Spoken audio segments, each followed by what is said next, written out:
Halo, apa kabar? Kembali lagi dengan saya, Hafid Syawal. Nah, di sini kita akan kembali lagi belajar mengenai materi sejarah. Oke, untuk itu simak video berikut ini. Dalam persejarah ini kita akan mempelajari makna di balik pentingnya perubahan dan keberlanjutan. Oke. Jadi apa yang kalian pikirkan? Apa yang kalian pikirkan pertama kali ketika mendengarkan kata perubahan dan keberlanjutan? Oke. Jadi seperti ini, manusia itu mengalami perubahan. Nah, itu kan pasti. Jadi perubahan itu terjadi karena direncanakan sebelumnya. Jadi kalian bisa berjalan, kalian bisa berbicara, kalian bisa jago memasak, terus juga juara olimpiade dan bisa-bisa yang lainnya itu karena adanya perencanaan dan tentunya adanya kemauan. Nah, dengan perencanaan yang baik, perubahan akan terus mengalami keberlanjutan. Jadi, hal itu juga yang akan terjadi pada bangsa kita ini. Apabila kita mau lebih tahu jelasnya lagi, simak video pembahasan berikut ini. Nah, konsep perubahan. Oke. Konsep perubahan adalah keadaan yang berubah, di mana keadaan yang sekarang ini tidak sama dengan keadaan yang akan datang. Jadi kita bayangkan hari ini Indonesia masih di bawah bayang-bayang penjajah.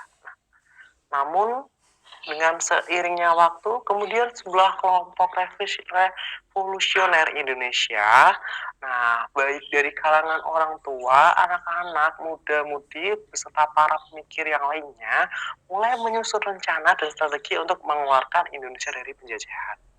Nah, jadi berbagai gagasan dikeluarkan, ide-ide bermunculan, dan strategi-strategi diperhitungkan secara matang. Jadi hingga kemudian Bung Karno ini kan berhasil memproklamasikan kemerdekaan bangsa Indonesia tepat 17 Agustus 1945.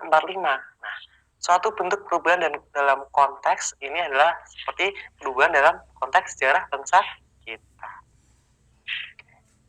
Yang selanjutnya apa? Yang selanjutnya ada uh, faktor internal. Nah, jadi faktor internal perubahan di situ, oke, ada yang faktor pertama yang ini ada bertambah dan berkurangnya jumlah penduduk. Nah, jadi jumlah penduduk yang bertambah ini akan mempengaruhi lembaga kemasyarakatan. Yang kedua ada penemuan-penemuan baru, baik itu invention ataupun discovery atau pembaruan gitu kan. Invention adalah penemuan dari suatu unsur kebudayaan baru yang sudah diakui, diterima, dan diterapkan oleh masyarakat. Nah, discovery adalah penemuan unsur kebudayaan baru baik berupa alat ataupun gagasan. Yang selanjutnya ada pertentangan dalam masyarakat. Oke. Nah, pertentangan dapat terjadi antara individu. Nah, individu dengan kelompok atau kelompok dengan kelompok yang lainnya. Yang selanjutnya ada pemberontakan atau revolusi dalam masyarakat. Nah, contohnya revolusi Prancis yang terjadi pada tahun 1789 yang mengubah sistem pemerintahan dari monarki menjadi republik. Nah, seperti itu. Yang selanjutnya ada faktor eksternal. Oke, setelah faktor internal, kita akan ada faktor eksternal perubahan itu. Jadi, yang pertama ada faktor fisik. Faktor fisik contohnya seperti ini. Ketika bencana tsunami Aceh yang terjadi pada 26 Desember 2004, nah pasca peristiwa tersebut menyebabkan puluhan ribu orang meninggal dunia dan rusaknya infrastruktur dan lumpuhnya aktivitas masyarakat Aceh. Yang kedua nih ada peperangan. Nah, faktor kedua nih faktor peperangan. Nah, contohnya ketika Jerman mengalami perubahan setelah Perang Dunia II berakhir, yaitu terbaginya Jerman Barat dan yang berideologi liberal ini ada Amerika Serikat, dan Timur Timur yang berideologi komunis itu ada di Uni Soviet. Nah, yang selanjutnya ada pengaruh kebudayaan asing. Jadi, masuknya budaya baru atau asing ke dalam suatu masyarakat akan mempertemukan dua kebudayaan yang asing. Nah, dari kedua kebudayaan asing ini akan menyebabkan pengaruh yang disebut dengan akulturasi, yang berarti perpaduan antara dua kebudayaan atau lebih yang berbeda serta berlangsung secara damai dan serasi, di mana kebudayaan asli atau lokal tidak hilang. Oke. Yang selanjutnya ada faktor pendorong perubahan. Nah, faktor pendorong perubahan ini ada 4. Yang pertama ada orientasi ke masa depan. Jadi kalau orang ini mau pada masa depannya lebih baik harus berubah, entah itu merubah pola pikirnya, merubah kegiatan sehari-harinya. Yang selanjutnya ada kedua, ada penduduk yang heterogen. Ketiga, sistem masyarakat yang terbuka, dan yang terakhir sistem pendidikan formal yang maju. Jadi sistem pendidikan yang formal atau pendidikan ini juga salah satu penentu pentingnya atau satu faktor pendorong adanya perubahan. Nah, seperti itu ya. Next, kita ada faktor yang menghambat perubahan. Nah, sahabatnya ilmu pengetahuan.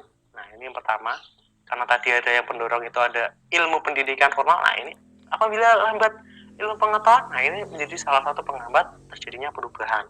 Yang kedua ada anggapan masyarakat bahwa perubahan belum berdampak baik. Nah, kan kalian sering nih menganggap, nah pada saat ini nih menurut masyarakat banyak tentang sistem pendidikan saat ini yang diterapkan oleh menteri misalnya menteri pendidikan pada saat ini masih dianggap kurang, padahal itu merupakan salah satu perubahan kan gitu.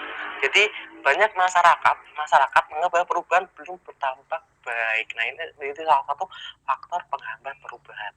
Yang selanjutnya kurangnya hubungan antar masyarakat. Oke. Nah, yang selanjutnya ada makna keberlanjutan. Oke. Makna keberlanjutan. Jadi makna keberlanjutan bagaikan rangkaian peristiwa yang telah terjadi maupun yang akan terjadi yang merupakan peristiwa yang berkelanjutan, sebab tidak ada peristiwa yang berdiri sendiri dan bisa dipisahkan dengan peristiwa lainnya. Nah, adapun konsep keberlanjutan yaitu suatu keadaan yang telah berlangsung lama.